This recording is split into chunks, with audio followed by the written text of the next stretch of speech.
नमस्कार दोस्तों, कैसे हो आप। आज तारीख 12 नवंबर 2025, दिन बुधवार है। आइए बात करते हैं आज के मुख्य समाचार में देश भर की तमाम बड़ी खबरों पर नजर डालते हैं। दोस्तों, इस वक्त बड़ी खबर आ हिंदी सिनेमा के मशहूर एक्टर प्रेम चोपड़ा जी को लेकर 90 साल की उम्र में अचानक उनकी तबीयत बिगड़ गई। डॉक्टरों के मुताबिक अब उनकी हालत स्थिर है और अगले 2-3 दिनों में उन्हें डिस्चार्ज कर दिया जाएगा। उनके दामाद विकास भल्ला ने भी कहा है कि चिंता की कोई बात नहीं है, ये बस एक एहतियाती कदम है। यानी फैंस के लिए रात की खबर, हमारे प्यारे प्रेम चोपड़ा जी अब खतरे से बाहर है। दिल्ली से इस वक्त बहुत दुखद और चौंकाने वाली खबर सामने आई है। लाल किला मेट्रो स्टेशन के बाहर हुए धमाके ने पूरे शहर को हिला दिया है। इस विस्फोट में 9 लोगों की मौत हो चुकी है और 20 से ज्यादा लोग घायल हैं। प्रधानमंत्री नरेंद्र मोदी, गृह मंत्री अमित शाह और अन्य नेताओं ने इस घटना पर गहरा दुख जताया है। एनआईए जांच में जुटी हुई है और गृह मंत्रालय ने पूरे देश में हाई अलर्ट जारी कर दिया है। अब सबकी नजर इस बात पर है कि आखिर इस ब्लास्ट के पीछे कौन सी ताकतें हैं। इस वक्त बॉलीवुड से एक दिल छू लेने वाली खबर सामने आई है। दिग्गज अभिनेता धर्मेंद्र अस्पताल में भर्ती है और उनकी सेहत को लेकर फैंस चिंतित है। इसी बीच सुपरस्टार सलमान खान उनसे मिलने मुंबई के ब्रिज कैंडी अस्पताल पहुंचे। सोशल मीडिया पर उनका एक वीडियो भी वायरल हो रहा है जिसमें वो अपने बॉडीगार्ड शेरा के साथ नजर आ रहे हैं। हेमा मालिनी ने बताया है कि धर्मेंद्र की हालत अब स्थिर है और डॉक्टर लगातार उनकी देखरेख कर रहे हैं। फैंस अब बस यही दुआ कर रहे हैं कि हमारे धर्म पाजी जल्द से जल्द ठीक हो जाए।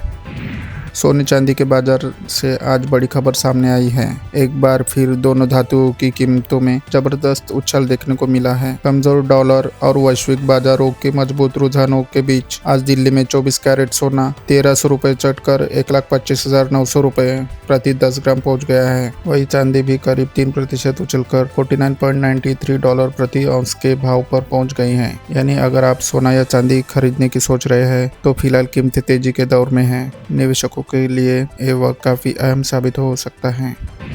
अयोध्या से एक दिलचस्प खबर सामने आई है। योगी आदित्यनाथ सरकार अब यहां रामायण पार्क बना रही है जिसमें रावण की 25 फुट ऊंची प्रतिमा लगाई जाएगी। खास बात यह है कि उसी जगह भगवान राम, हनुमान, सुग्रीव और विभीषण की मूर्तियां भी स्थापित की जाएंगी। ये पूरा पार्क गुप्तार घाट के पास बनाया जा रहा है जहाँ भगवान राम ने जल समाधि ली थी। इस प्रोजेक्ट का मकसद धार्मिक पर्यटन को बढ़ावा देना और लोगों को रामायण के ऐतिहासिक प्रसंगों का आध्यात्मिक अनुभव कराना है। यानी अब अयोध्या में श्रद्धा और संस्कृति का एक नया संगम दिखेगा।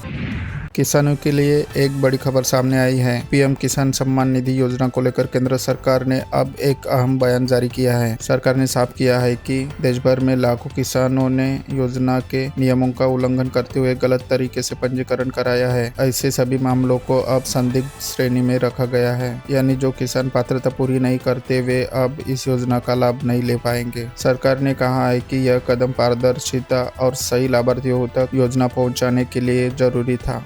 दिल्ली वालों की मुश्किलें अब दोहरी हो गई है। एक तरफ सांसें रोक देने वाला पोल्यूशन और अब दूसरी तरफ दस्तक दे चुकी है शीतलहर। मौसम विभाग के मुताबिक राजधानी में इस सीजन की पहली शीतलहर दर्ज की गई है जहां तापमान 10 डिग्री के करीब पहुंच गया है। अगले कुछ दिनों तक ठंड और बढ़ने के आसार है। यानी अब दिल्ली में सुबह शाम की ठिठुरन और तेज महसूस होगी। डॉक्टरों का भी कहना है कि ऐसे मौसम में सांस और हार्ट के मरीजों को खास सावधानी बरतनी चाहिए। कुल मिलाकर दिल्ली के लिए मुश्किलें भरे दिन शुरू हो चुके हैं।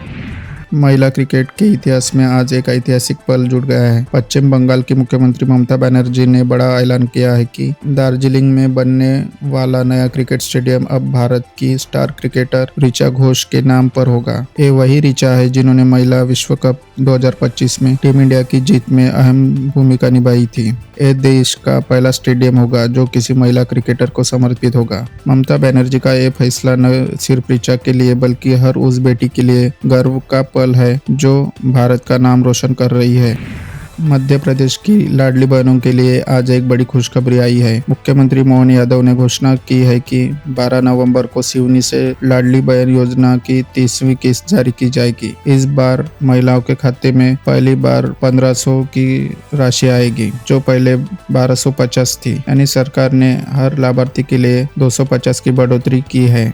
इस योजना से जुड़ी 1.26 करोड़ बहनों के लिए ये दिवाली से पहले किसी तोहफे से कम नहीं है। सीएम का कहना है हर बहन सशक्त हो, यही मध्य प्रदेश सरकार का संकल्प है।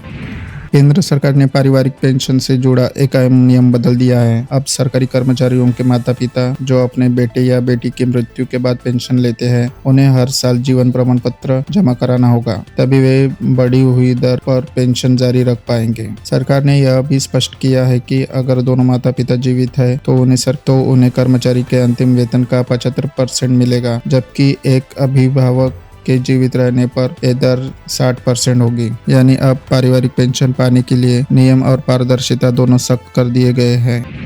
एसएससी CHSL परीक्षा 2025 का इंतजार कर रहे लाखों अभ्यर्थियों के लिए बड़ी खबर आ गई है। कर्मचारी चयन आयोग ने टियर 1 परीक्षा के लिए एडमिट कार्ड जारी कर दिए हैं। उम्मीदवार अब आधिकारिक वेबसाइट ssc.gov.in पर जाकर अपना हॉल टिकट डाउनलोड कर सकते हैं। इस भर्ती के जरिए कुल 3131 ग्रुप C पदों को भरा जाएगा। परीक्षा 12 नवंबर से शुरू होगी। इस बार आयोग ने उम्मीदवारों को परीक्षा स्लॉट चुनने की सुविधा भी दी थी। यानी अब वक्त है तैयारी को अंतिम रूप देने का। एडमिट कार्ड डाउनलोड करें और परीक्षा में दमखम दिखाएं।